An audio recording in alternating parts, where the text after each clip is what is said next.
Ωραία. Λοιπόν, σε αυτό το σημείο, κυρίες και κύριοι, θα πάμε σε μια πολύ μικρή διακοπή. Επιστρέφοντας εδώ, θα ξετυλίξουμε τις σελίδες της σπονδυλικής στήλης. Τις επεμβάσεις στη σπονδυλική στήλη. Μέση, αυχένα, όλο αυτό το κομμάτι, έτσι. Τον άξονα. Οπωσδήποτε. Τον άξονα. Να μας δώσετε τα φώτα σας, γιατί ακούγονται πάρα πολλά. Ακούγονται για επεμβάσεις στις οποίες μένουν άνθρωποι ανάπηροι. Για επεμβάσεις οι οποίες δεν πάνε καλά και επαναλαμβάνονται. Φωνάζει ο κόσμος. Λοιπόν, να δούμε, είναι τόσο επικίνδυνα αυτά τα χειρουργεία, θα μας πείτε σε λίγο. Φέρνουν αποτελέσματα. Γιατί πολλοί ζητάνε να επαναληφθούν κάποια χειρουργεία. Λοιπόν, όλα αυτά σε ελάχιστα λεπτά. Ο κύριος Φώτης Μπουρλογιάννης, ο νευροχειρουργός, και πάλι εδώ στις ιατρικές συναντήσεις για να μας δώσει απαντήσεις σε πιθανότατα αναπάντητα ερωτήματα που έχουμε. Πάμε.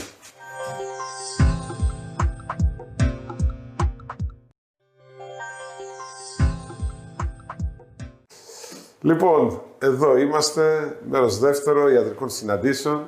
Να υπενθυμίσω το απόψινό βράδυ. Μας κάνει την τιμή να είναι εδώ στην εκπομπή ο κύριος Φώτης Μπουρλογιάννης, ο νευροχειρουργός. Κουβεντιάζουμε για στερεοτακτική και λειτουργική νευροχειρουργική. Και ετοιμαζόμαστε τώρα να μπούμε στη σπονδυλική στήλη. Λοιπόν, κύριε Μπουρλογιάννη, φαντάζομαι δεν το έχω ανακαλύψει εγώ, ούτε εγώ έχω ανακαλύψει στην Αμερική. Λοιπόν, τι συμβαίνει με αυτά τα χειρουργεία της σπονδυλικής στήλης? Τελικά είναι τόσο επικίνδυνα που ακόμη και ένας έμπειρος και εμπειρότατη νευροχειρουργοί μπορεί να κάνει το λάθος. Είναι ότι δεν γνωρίζουν καλά την ανατομία της σπονδυλικής στήλης. Πράγμα που θεωρώ δύσκολο. Φαντάζομαι στο πανεπιστήμιο είναι από τα βασικά που διδάσκονται. Λοιπόν, υπάρχουν τέτοιες επιπλοκές που δεν είναι αντιμετωπίσιμες. Γιατί χειρουργία? Πάρα πολλά. Έτσι. Δηλαδή, μόνο τα τηλέφωνα που δέχομαι εγώ στην εκπομπή, μιλάμε σε πολλές των περιπτώσεων, είναι και καμιά δεκαετία τη βδομάδα, έτσι. Για τόσο υψηλά πλέον δεδομένα. Τι συμβαίνει? Είναι πόνος, δηλαδή παραδείγματος χάρη, ξέρω εγώ, εκεί στο κομμάτι της μέσης, που δεν μπορεί να ελεγχθεί μέσα από ένα χειρουργείο. Από εκεί και πέρα καταλαβαίνετε πολύ καλά, όταν θα πεις σε έναν άνθρωπο που έχει δώσει τα ωραία του λεφτάκια για να γίνει καλά και του είχε εγγυηθεί ένας γιατρός θα γίνει καλά, γιατί φαντάζομαι κανένας δεν πάει να κάνει ένα χειρουργείο άμα ένας γιατρός, ένας χειρουργός οποιαδήποτε ειδικότητας και πολύ περισσότερο της νευροχειρουργικής, που είναι πραγματικά πολύ λεπτά χειρουργία αυτά, έτσι. Λοιπόν, δεν του πει ότι ξέρεις κάτι, θα πάμε καλά, θα πάει να δώσει έστω και €1. Τουλάχιστον εγώ έτσι θα έκανα, έτσι. Λοιπόν, δεν λέω ότι θα εγγυηθεί ο άλλος 100% ότι όλα θα πάνε τέλεια, αλλά τουλάχιστον θα ξέρει ότι θα ακούσει την κουβέντα, όλα θα πάνε καλά. Λοιπόν, και βλέπω πάνε σε δεύτερα χειρουργία, σε τρίτα. Στο ραδιοφωνικό σταθμό της Εκκλησίας της Ελλάδος υπήρχε τηλεφώνημα, τον οποίο ασθενή, δεν θυμάμαι τώρα, πάντως στο κομμάτι της σπονδυλικής στήλης ήταν, του λένε πάμε να κάνουμε τέταρτο χειρουργείο. Δηλαδή, τι συμβαίνει εδώ? Έχετε και μια πολύ μεγάλη εμπειρία, έτσι επαναλαμβάνω, παρά το νεαρό της ηλικίας, στο εξωτερικό. Έτσι. Λοιπόν, που θητεύσατε. Αυτά συμβαίνουν στο εξωτερικό. Ή το έχουμε μονοπόλιο εδώ? Τι συμβαίνει? Για πείτε μας λιγάκι. Καταρχάς, μιλώντας για το νεαρό της ηλικίας μου, είμαι 10 χρόνια μεγαλύτερος από όσο δείχνω, οφείλω να πω, και αυτό έχει να κάνει και με την εμπειρία μου. Άρα, έχω δει και χειρουργία σπονδυλικής στήλης κατά τη διάρκεια της εκπαίδευσής μου στην Ελλάδα, κατά τη διάρκεια της εκπαίδευσής μου στην Αγγλία, κατά τη διάρκεια που ήμουν εγώ πλέον ο υπεύθυνος στην Αγγλία και έβλεπα τα λάθη των από κάτω μου. Να πούμε έτσι, αυτών τον οποίο έπρεπε εγώ να εκπαιδεύσω. Ναι. Είναι ένα πάρα πολύ δύσκολο κεφάλαιο αυτό που αναφέρατε και ταυτόχρονα εξαιρετικά ενδιαφέρον. Υπάρχουν δύο προσεγγίσεις. Η μία θα ήταν να πιάσουμε έναν ασθενή που έχει κάνει ακριβώς πολλά λάθη και πολλές επιπλοκές. Έχω ασχοληθεί με τέτοιους ασθενείς. Έχω χειρουργήσει με επιτυχία το 5ο χειρουργείο, για παράδειγμα, σε έναν αφιένα ή το 3ο χειρουργείο σε μια οσφή. Και η άλλη προσέγγιση είναι η θεωρητική ακαδημαϊκή, λίγο που θα κάνουμε σήμερα. Συγγνώμη, σας ήρθε άνθρωπος για να κάνει 5ο χειρουργείο σε εσάς? Ναι. Και το 5ο χειρουργείο ήταν το επιτυχημένο. Και Ένα λεπτό. Από μόνο το αυτό όμως αντιλαμβάνεστε. Έτσι. Το να έρθω εγώ στον Προλογιάννη να έχω γυρίσει, να μου έχουν κάνει 4 χειρουργεία και να πάω να κάνω 5ο χειρουργείο, είναι σοκαριστικό από μόνο του. Γι' αυτό λοιπόν έχω και εγώ την αυτοπεποίθηση να δώσω αυτή τη συνέντευξη. Για πείτε μας. Ναι. Δεν πιστεύω ότι θα σώσω όλο τον κόσμο. Αυτή η συγκεκριμένη ασθενής είχε κάτι που σωζόταν και σώθηκε. Άρα κάθε περιστατικό είναι διαφορετικό. Γι' αυτό λοιπόν θα ήθελα να ορίσουμε 3 μεγάλες κατηγορίες. Συγγνώμη, ένα λεπτό, θέλω να μείνω λίγο σε αυτό. Βοηθήστε με λίγο. Σε αυτή την περίπτωση, τι είναι, θέμα αντίληψης του προβλήματος?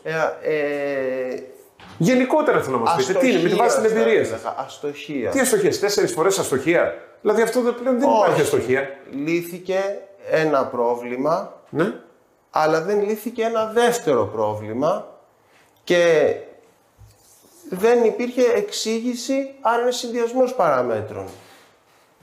Αυτό ακριβώς θα ήθελα να κάνετε λίγο υπομονή, να δείτε πώς έχω οργανώσει λίγο τη συζήτηση σε 3 μεγάλα κεφάλαια. Για πείτε. Το ένα είναι ότι κάποια λάθη, όπως και να το κάνουμε, είναι των γιατρών. Σαφώς, ναι. Το άλλο είναι όμως ότι κάποια λάθη είναι της φύσης. Δηλαδή? Η φύση δεν είναι τέλεια και σίγουρα δεν είναι τέλεια η σπονδυλική μας στήλη. Okay. Και μετά υπάρχουν και κάποια λάθη που δεν θα ήθελα ακριβώς να τα αποδώσω, ας πούμε, σε επιμέρους άτομα, αλλά σε κουλτούρα. Άρα υπάρχουν και κάποια λάθη αντίληψης και κατανόησης των ασθενών. Τέλεια. Όσο και αν ακούγεται αυτό λίγο επιθετικό. Καθόλου. Ας αρχίσουμε με τη φύση. Και για να σας αλλάξω λίγο την αντίληψη των πραγμάτων, θα σας κάνω εγώ μια απλή ερώτηση. Ναι. Πόσα επαγγέλματα βγάζουν το ψωμί τους από τη σπονδυλική στήλη αυτή τη στιγμή που μιλάμε, έχετε υπόψη σας? Πάρα πολλά. Μην σας πω σχεδόν όλα. Πάρα πολλά. Ναι. Ας μην τα κατονομάσουμε. Ναι. Έχουν να κάνουν από επαγγέλματα που είναι χειρουργικά μέχρι επαγγέλματα που είναι συντηρητικά, φυσιοθεραπευτές, πάρα πολλές σχολές από το πιλάτες ή το πράγματα ακόμα πιο ψαγμένα, να το πούμε έτσι, όπως το Alexander ή το Feldenkrais. Υπάρχουν επαγγέλματα, η γιόγκα βοηθάει, ο βελονισμός βοηθάει, οι χειροπράκτες, οι σπονδυλοθεραπευτές, οι μασέρ, όλοι αυτοί, με πάνω απ' όλα να μιλήσουμε για τους φυσιοθεραπευτές. Υπάρχουν οι νευροχειρουργοί, οι ορθοπαιδικοί, οι αναισθησιολόγοι που φτιάχνουν τα ιατρεία πόνου. Άρα πάρα πολλοί κόσμος ασχολείται με τη σπονδυλική στήλη. Γιατί συμβαίνει αυτό? Ας δούμε τη συνθετότητα του οργάνου της σπονδυλικής στήλης.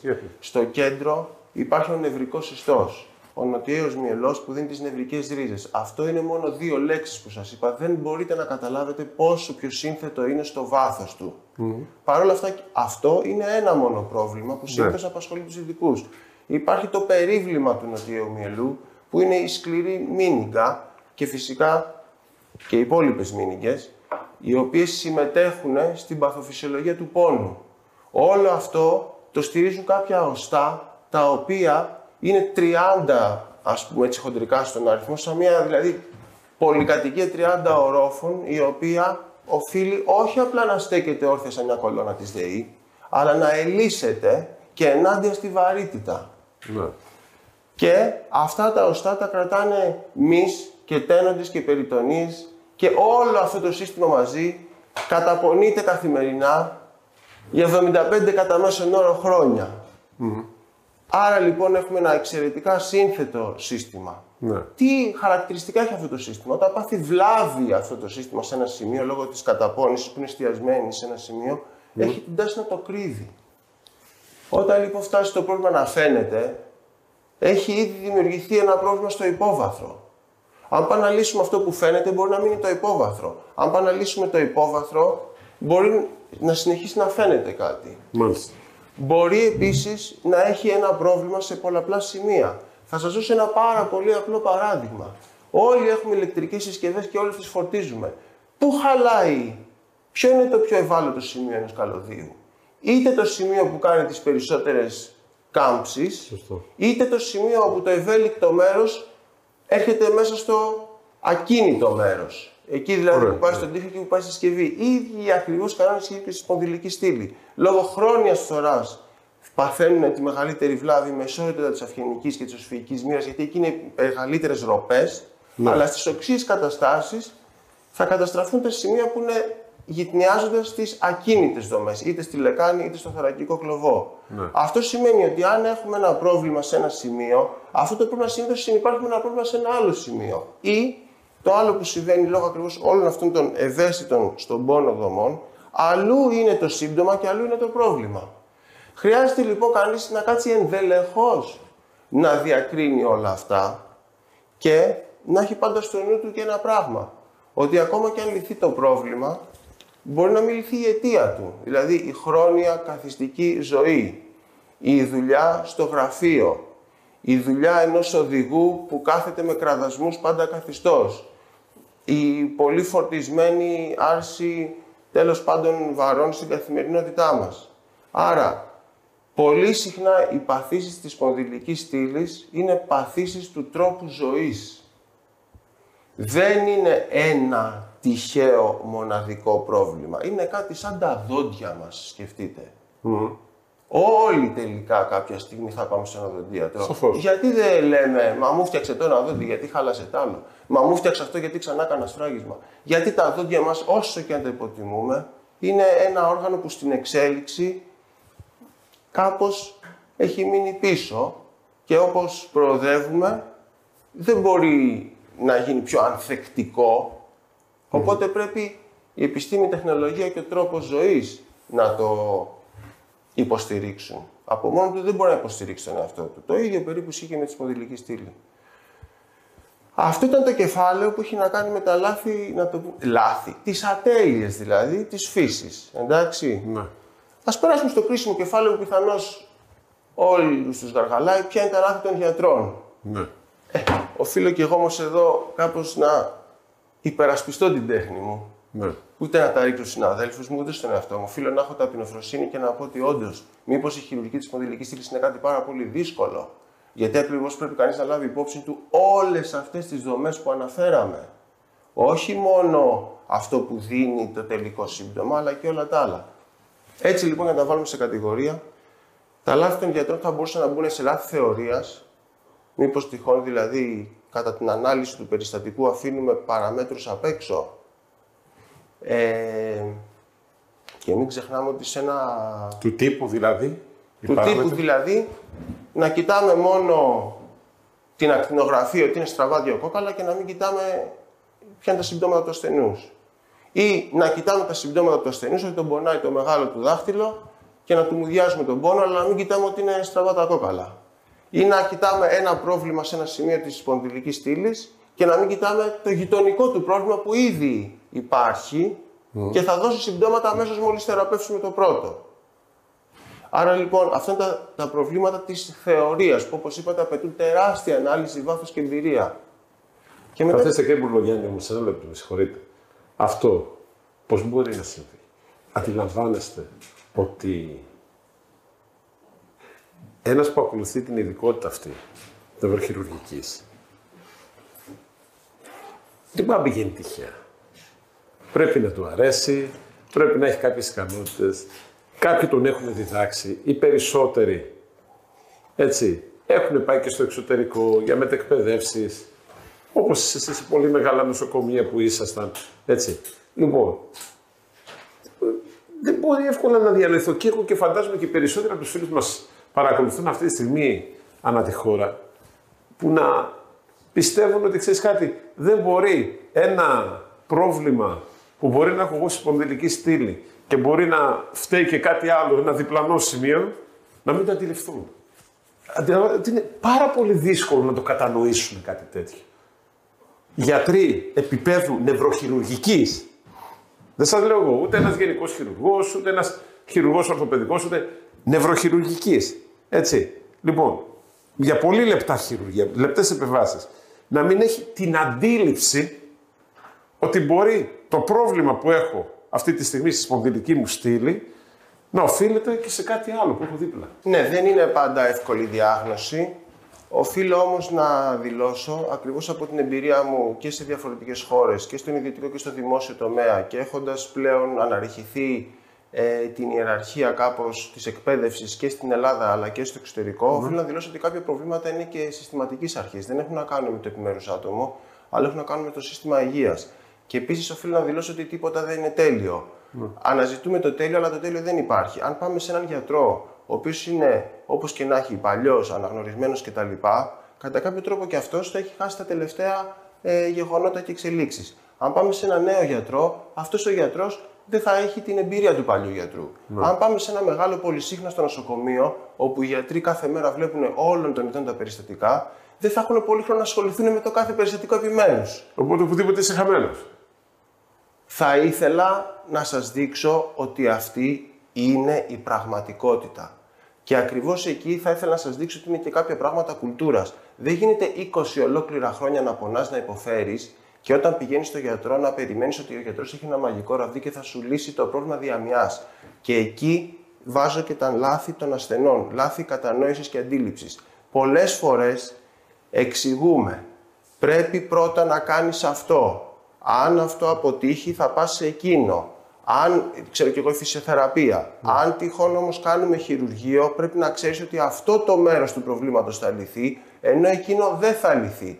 Λοιπόν, έχω παρατηρήσει και μάλιστα μου το επιβεβαίωσαν και οι συνάδελφοί μου στην Αγγλία, ότι ακριβώς και εκεί τα ίδια συμβαίνουν, ότι όταν γίνεσαι πολύ αναλυτικός στον ασθενή, ο ασθενής κάποιες φορές συμπεριφέρεται σαν να μην είσαι καλός γιατρός. Θέλει δηλαδή μία λύση. Κάπου και χάνεται. Αρχίζει και χάνεται και θέλει μία λύση, φαίνεται ότι προτιμάει μία μαγική λύση. Όμως σας το εξήγησα πολλές φορές. Μπορεί να κάνουμε ένα χειρουργείο για τη σπονδυλική στήλη, να σταθεροποιήσουμε ένα μέρος, αλλά να μείνουν κάποια άλλα προβλήματα. Τα άλλα προβλήματα μπορούμε να τα λύσουμε με φυσιοθεραπεία. Αν η φυσιοθεραπεία δεν αντιμετωπιστεί, θα χρειαστεί να πάμε σε παρεμβάσεις πόνου. Αν οι παρεμβάσεις πόνου οι πιο απλές δεν πιάσουν, θα πρέπει να πάμε σε πιο σύνθετες. Αν όλα αυτά τα. Εδώ λοιπόν έρχεται η έννοια του συστήματος υγείας. Ναι. Αν όλα αυτά σου τα παρέχει ένα σύστημα, πας πάντα στο ίδιο νοσοκομείο, στο ίδιο γραφείο, αλλά κάθε φορά σου λένε κάτι διαφορετικό, το δέχεσαι. Έτσι γίνεται, ξέρω και εγώ, στην Αγγλία. Αν στην Ελλάδα δυστυχώς πηγαίνεις σε διαφορετικούς γιατρούς και σου λένε σωστά πράγματα, αλλά ο καθένας λίγο διαφορετικά, καταλαβαίνει κανείς ότι αυτό το πράγμα σε τρελαίνει και τελικά δεν σε βοηθάει.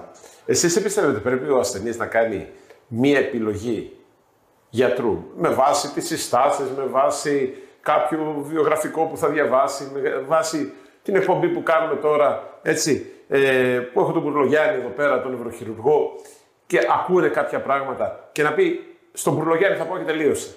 Ή να ακούσει, ρε παιδί μου, σου λέει, να πάρω και μια γνώμη ακόμη, αυτό που λένε πολλοί. Μου φαίνεται πολύ σωστό και δημοκρατικό να πάρεις και μια δεύτερη γνώμη. Οι περισσότεροι ασθενείς που έρχονται σε μένα συνειδητοποιώ ότι έχουν δει άλλους πριν από μένα και θα δουν άλλους και μετά από μένα. Αυτό το πράγμα δεν το παίρνω καθόλου προσωπικά. Εκθέτω ακριβώς την άποψή μου πάντα ανεξάρτητα από τις άλλες τοποθετήσεις των συναδέλφων.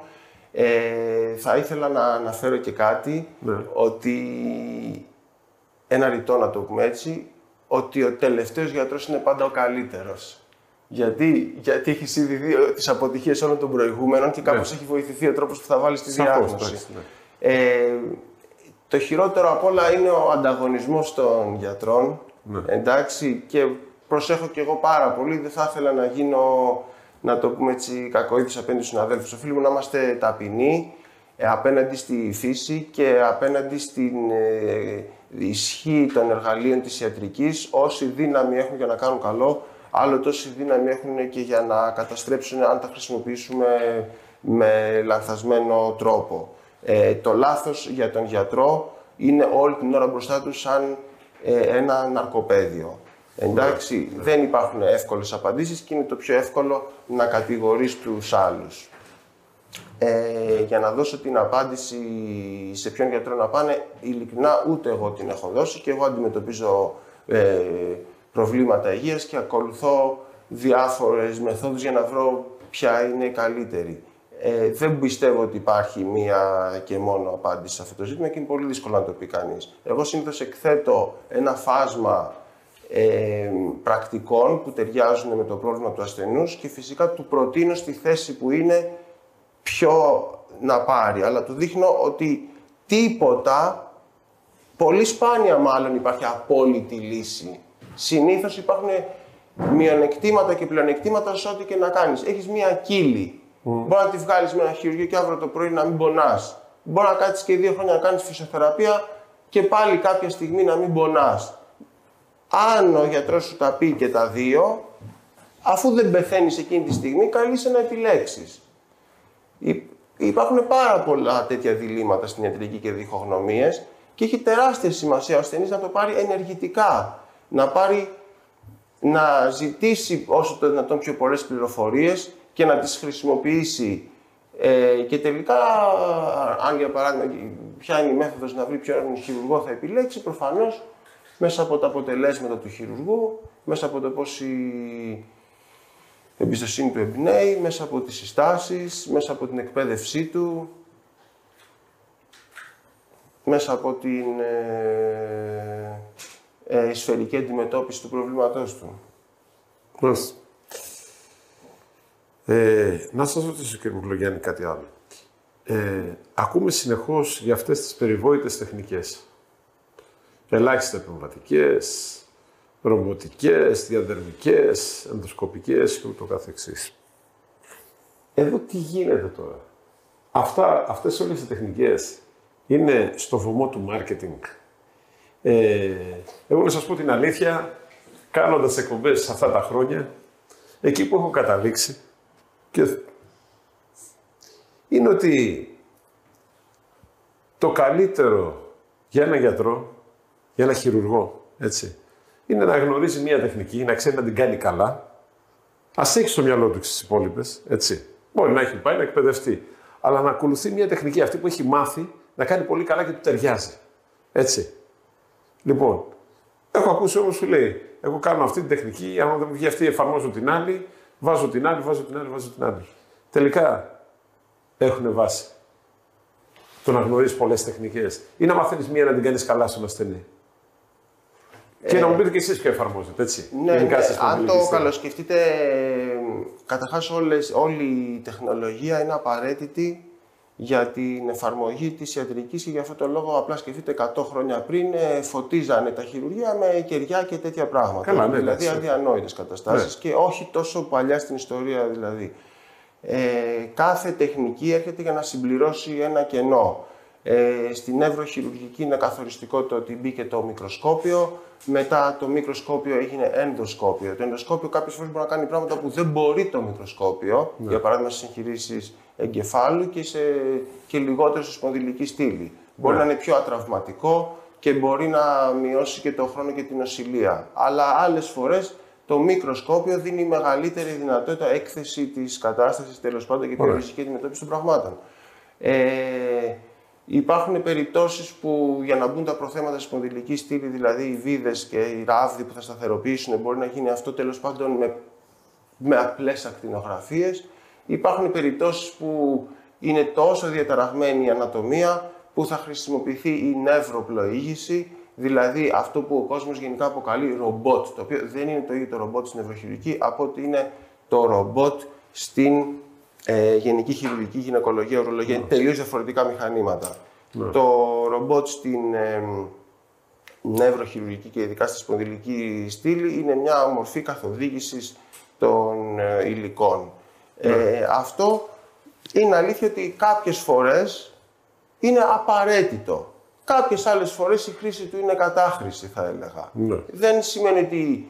Και εδώ καταλήγουμε και σε μια άλλη νοοτροπία, να μην υπάρχει καν ζήτημα για ρομπότ. Δηλαδή, μπορεί να χρειαστεί να κάνουμε ένα χειρουργείο που απλά είναι να βγάλουμε μια κύλη και θα έρθει ένας ασθενής και θα πει: γιατρέ, χρησιμοποιείς το ρομπότ.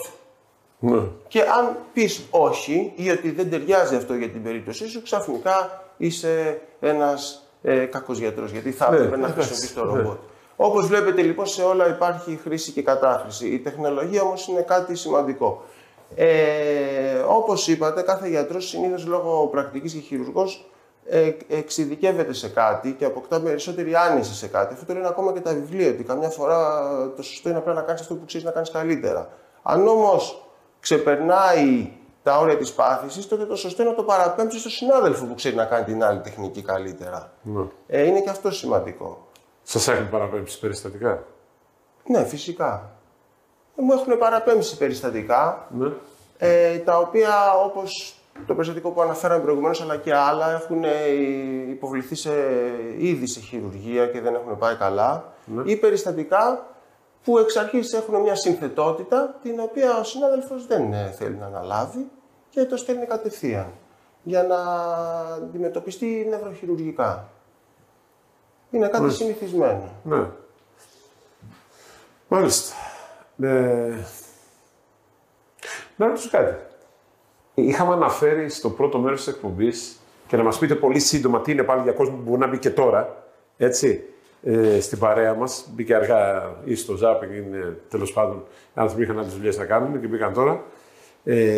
Αν με την στερεοτακτική και λειτουργική νευροχειρουργική αντιμετωπίζεται και ο χρόνιος πόνος, έτσι, και γενικά ο πόνος, ένα το κρατούμενο, και να μας πείτε τι είναι πάλι. Πείτε μας αρχικά τι είναι πάλι η στερεοτακτική νευροχειρουργική, έτσι, για ποιες παθήσεις ενδείχνεται, και να απαντήσετε μας και στο ερώτημα και να κλείσουμε σιγά σιγά γιατί δεν έχουμε άλλο χρόνο. Εδώ θα απαντήσω και το ερώτημα κιόλας που μου κάνατε στην αρχή για ποιο λόγο επέλεξα αυτή την ειδικότητα και ταυτόχρονα και τη σπονδυλική στήλη, ακριβώς γιατί όλα κάποια στιγμή κάπου συναντιόνται. Δηλαδή, με τη στερεοτακτική νευροχειρουργική, εκτός από την εμφύτευση των ηλεκτροδίων, μπορούν να γίνουν και βλάβες οι οποίες θα αντιμετωπίσουν τον πόνο.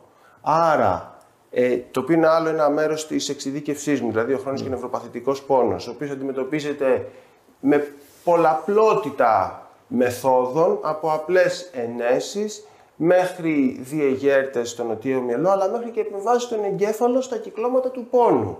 Άρα λοιπόν, μία από τις φιλοδοξίες μου ήταν να δω όσο γίνεται πιο σφαιρικά το πεδίο και εμβιομηχανικά, δηλαδή την στατικότητα και κινητικότητα των οστών, και νευρολογικά, δηλαδή την παθολογία του νευρικού ιστού που μας κάνει να πονάμε, να παραλύουμε και να μουδιάζουμε, αλλά και αυτή καθεαυτή τη λειτουργία του πόνου ως πάθηση, δηλαδή την υπερδιαγερσιμότητα των κυκλωμάτων, την ώρα που ακόμα και αν η αρχική πάθηση έχει παρέλθει, όλα αυτά κάπως έχω τη μεγάλη χαρά να μπορώ να τα δω σφαιρικά και να δω τι ταιριάζει σαν αντιμετώπιση σε κάθε επιμέρους ασθενή.